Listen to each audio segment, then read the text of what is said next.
Hello everyone, this is Rupesh Mishra and I welcome you all to your channel that is math. देखिए, chapter number 2 इस video में and कर रहा हूँ, जिसमें आपका थोड़ा बहुत जो रह गया था वो हम लोग ख़त्म करते हैं।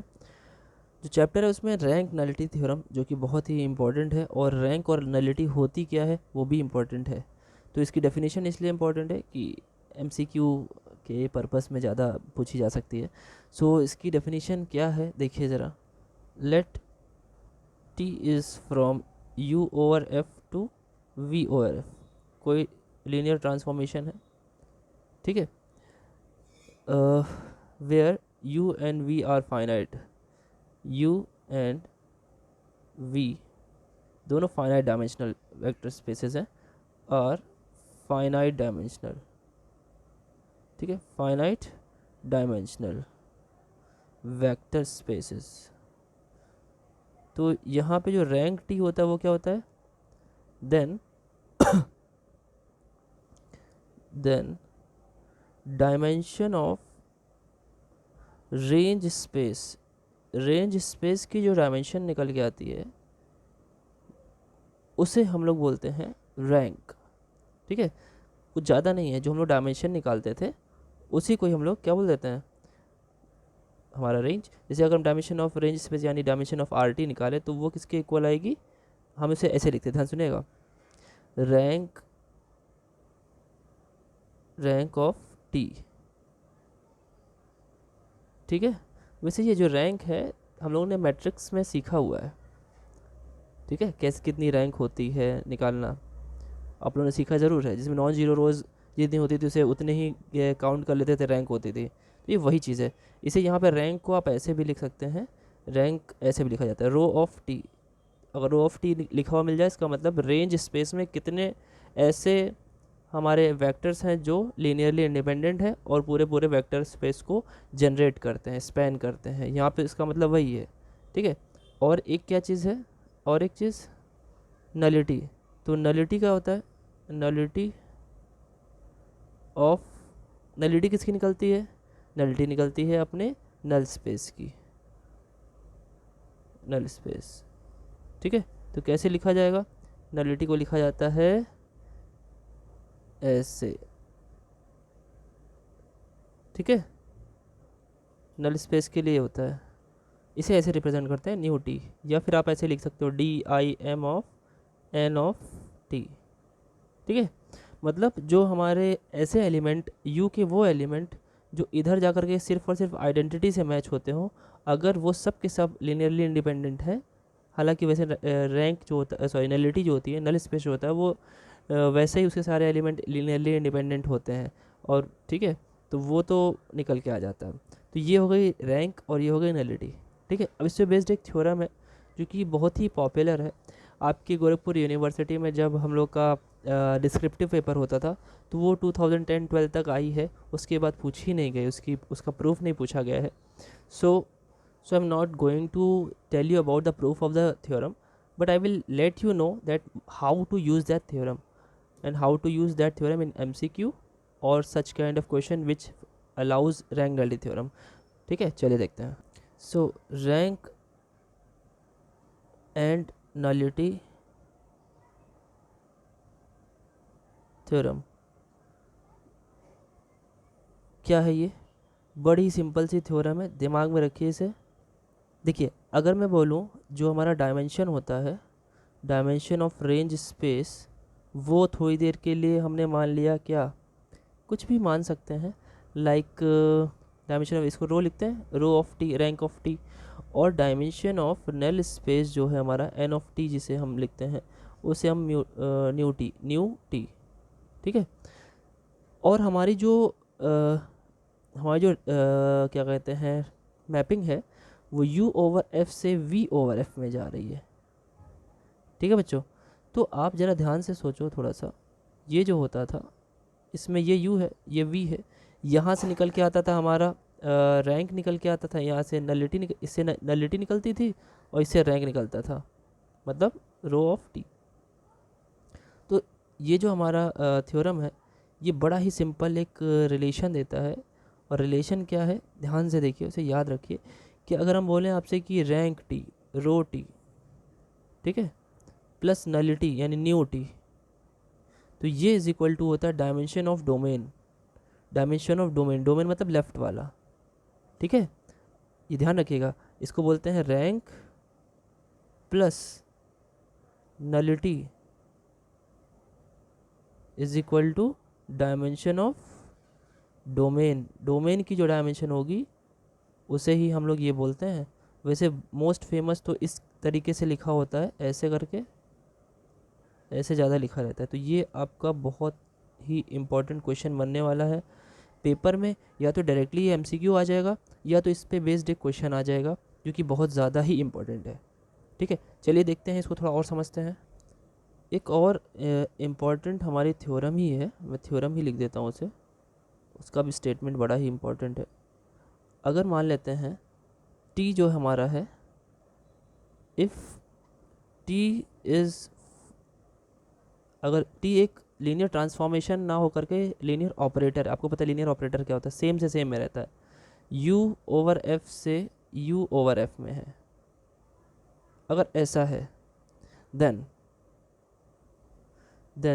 these statements are equivalent, these statements are equivalent। अब ये equivalent का मतलब यहाँ पे पता होना चाहिए, मतलब आपको सारे प्रूफ नहीं करने होते हैं। मतलब कोई एक अगर आपको पता है, या एक आप समझ लीजिए आपको पता है, एक को मानना है और एक को मानते हुए दूसरे को प्रूफ करना है, तो ऐसे जितने भी स्टेटमेंट इक्विवेलेंट की बात की जाती है, तो उसमें एक को हम पहले से मान के चलेंगे। तो कौन से स्टेटमेंट इक्विवेलेंट होते हैं? देखिए, रैंक टी, या सॉरी रैंक टी नहीं, रेंज स्पेस ऑफ टी अगर हम निकालें, रेंज स्पेस निकालें और नल स्पेस निकालें, है ना, और उनका इंटरसेक्शन करें, कॉमन निकालें, तो एक ही चीज़ कॉमन आ सकती है। आप खुद सोचो, नलिटी में तो सारे ज़ीरो वाले होंगे, और रेंज में तो हो सकता है ज़ीरो वाले भी हों और सारे बाकी के सारे भी हों, तो केवल ज़ीरो ही स्पेस इसमें कॉमन आ सकता है, तो यानी ज़ीरो। और अगर आप ये एक पॉइंट तो ये आपको दिमाग में रखना है, और अगर दो बार हम ट्रांसफॉर्मेशन लगाएं, दो बारी, ठीक है, और वो ज़ीरो के इक्वल आए अगर, तो एक बारी भी अगर ये लगा था तो भी ये ज़ीरो ही था, for all x belongs to U, ठीक है, अगर एक बारी लगा था तो भी ये ज़ीरो ही था। तो अब ये इक्विवेलेंट का क्या मतलब निकला यहाँ पे, ध्यान सुनिएगा। अगर आपको इक्विवेलेंट बोल रहा है तो आपको ये लेट करके चलना है, इसको लेट करके चलना है और इसको प्रूव करना है, ठीक है, और फिर इसको भी, इसको लेट करना है, इस वाले को लेट करना है और उसे प्रूव करना है। इक्विवेलेंट का मतलब ये होता है। क्लियर रहेगी बात, दिमाग में रहेगी? ठीक, इसको दिमाग में रखिएगा, इंपॉर्टेंट है फॉर एमसीक्यू, बहुत ज़्यादा इंपॉर्टेंट है, कुछ ज़्यादा इंपॉर्टेंट ये भी है क्योंकि डायरेक्टली पूछ लिया जाता है। अभी जब मैं एमसीक्यू आपको कराऊंगा, ठीक है, तो आपको समझ में आए कि जो भी बताया गया है, जो भी चीज़ें आपको शॉर्ट तरीके से या याद रखने के तरीके से, ट्रिक से, जैसे भी समझाने की कोशिश की गई है, those are how much important for your examination, and how will you overcome when such kind of problems will be asked in your examination. तो जब मिलेंगे एग्जामिनेशन में, सो आपको बड़ी मज़ा आएगी। चलिए देखते हैं, अगला पॉइंट है जो कि सिंगुलर और नॉन सिंगुलर ट्रांसफॉर्मेशन है। क्या है देखते हैं। देखिए, सिंगुलर और नॉन सिंगुलर लीनियर ट्रांसफॉर्मेशन क्या होता है। अगर मान लेते हैं हमारे पास एक ट्रांसफॉर्मेशन है फ्रॉम u टू v, ठीक, देन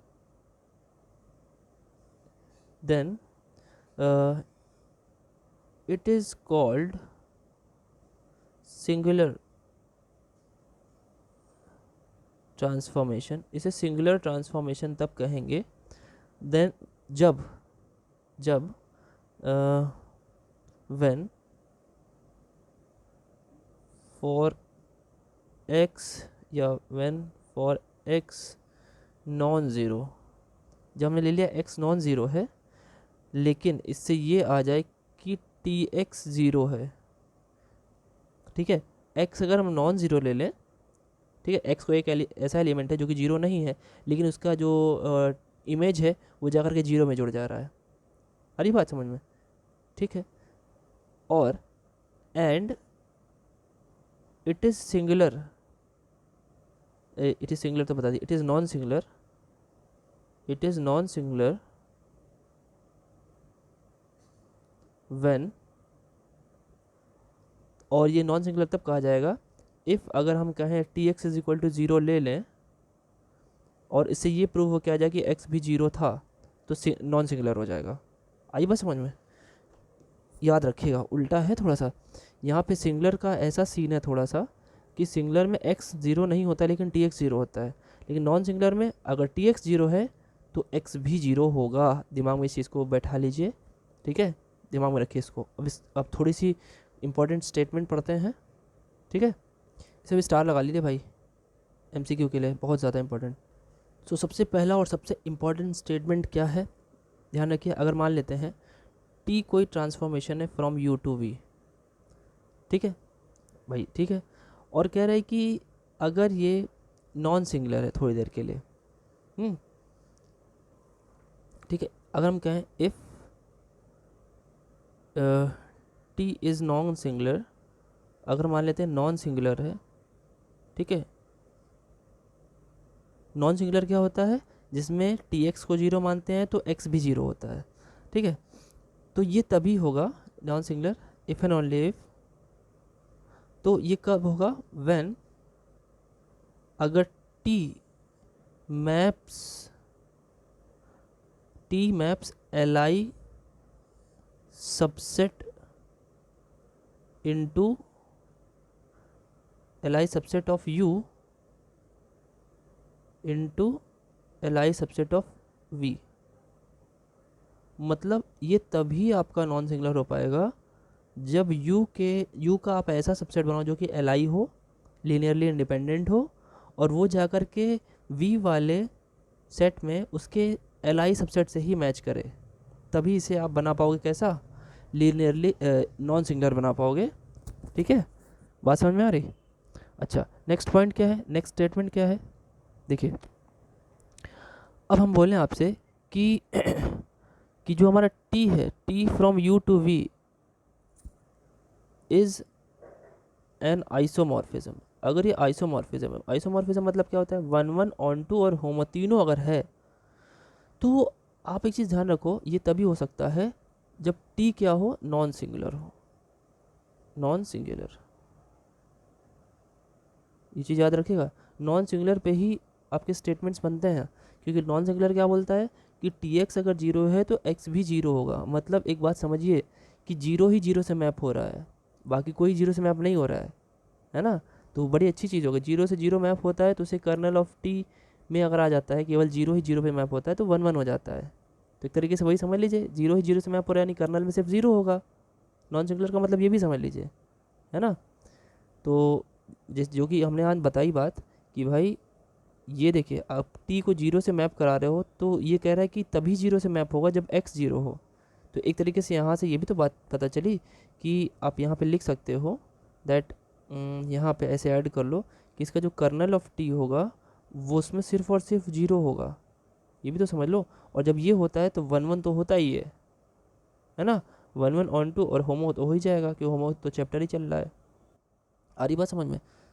तो ये आइसोमॉर्फिज्म भी हो जाएगा। तो नॉन सिंगुलर का केस अगर होता है, ठीक है, तो आइसोमॉर्फिज्म हो जाता है, क्योंकि आई डबल एफ लगने का मतलब क्या है, ये मानोगे तो ये प्रूव हो जाएगा, ये मानोगे तो ये प्रूव हो जाएगा। याद रखेंगे, ठीक। तीसरा और लास्ट, नहीं लास्ट नहीं है, इसके साथ एक और स्टेटमेंट है। तीसरा जो स्टेटमेंट है वो ये बोलता है कि अगर मान लो यू और वी फाइनाइट डायमेंशनल है, U and V are finite dimensional, मतलब काउंटिंग है इनकी कर सकें, फाइनाइट डायमेंशनल है, ठीक है। अगर ये फाइनाइट डायमेंशनल है तो हम एक काम करें, अगर अगर ये कहें कि भाई डायमेंशन ऑफ यू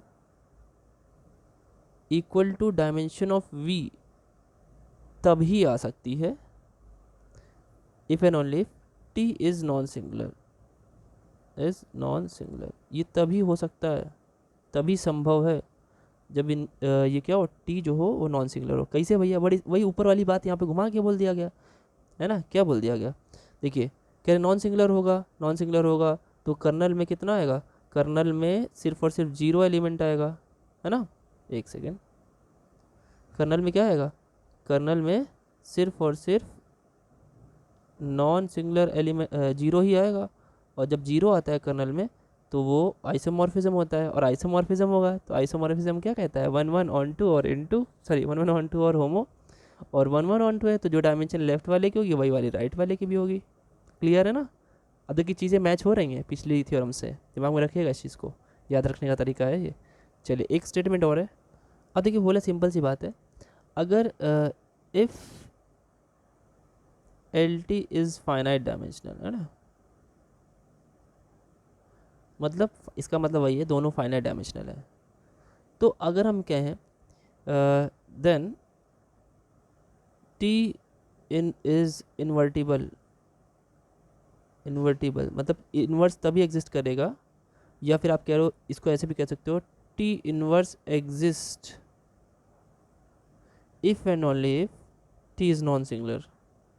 देखिए नॉन सिंगुलर वाले पे सब कुछ बन रहा है, सब कुछ, ये तो बात क्लियर है भाई। इन टी इनवर्स तभी एग्जिस्ट करेगा जब वो 1 1 1 2 इंटू हो, 1 1 1 2 इंटू होगा तो यानी कर्नल में केवल और सिर्फ केवल एक ही एलिमेंट यानी जीरो होगा। और कर्नल ऑफ उसमें जीरो इसीलिए होगा क्योंकि वो नॉन सिंगुलर रोल है। नॉन सिंगुलर क्या बताता है कि टी एक्स अगर आप जीरो ले रहे हो तो ये तभी संभव है जब एक्स की वैल्यू ज़ीरो आए। नॉन सिंगुलर का मतलब ये होता है। क्लियर बात हुई? ठीक है, आइए आगे बढ़ते हैं, फिफ्थ पॉइंट देखते हैं। ठीक है, फिफ्थ पॉइंट क्या है? अब हम लोग ऑपरेशन पढ़ने जा रहे हैं। क्या? देखिए देखिए ऑपरेशन क्या होता है भाई, दो हमारे पास मान लेते हैं दो तरीके की एल टी है ना। मान लेते हैं कि ये फिफ्थ पॉइंट की तरह ले लिया मैंने, एक टी वन है वो भी यू से वी में मैच कर रहा है, और एक और ट्रांसफॉर्मेशन है टी टू मान लेते हैं जो कि भी वही यू से वी में है।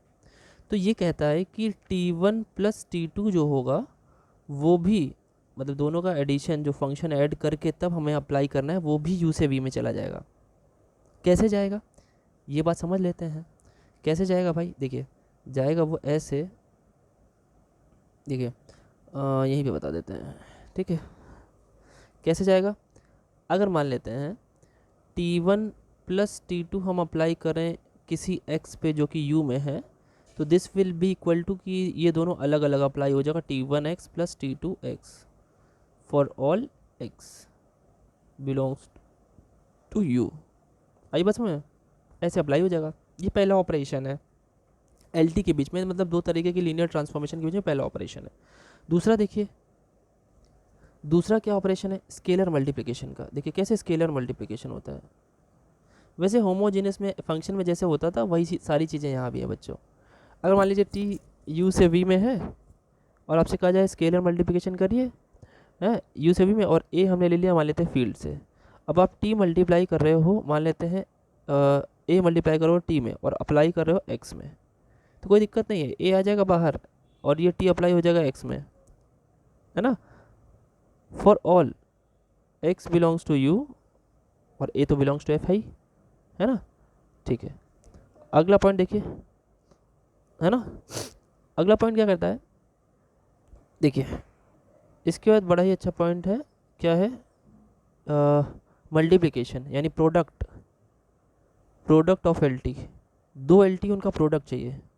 कैसे भैया? देखो बड़ा सिंपल है, पहले भी समझ अगर आपने पहले थोड़ी सी भी आपने क्लास 11th और 12th में प्योर मैथमेटिक्स पढ़ी है, जो स्टार्टिंग के सेट्स रिलेशन फंक्शन होते थे, तो आपको समझ में आ जाएगा। देखिए अगर मैं बात करूं कि दो तरीके की हमारे लीनियर ट्रांसफॉर्मेशन है, लेट्स से जैसे आपने अभी क्या पढ़ा, टी वन और टी टू पढ़ा, T one from U to V, T two from U to V. अब आपको दोनों एक साथ पहले ऑपरेट करना है, T one operation T two, उसके बाद एक्स में अप्लाई करना है। तो आप पहले आगे वाले को अप्लाई करते हो, T one of T two of X. आई बात समझ में, है ना।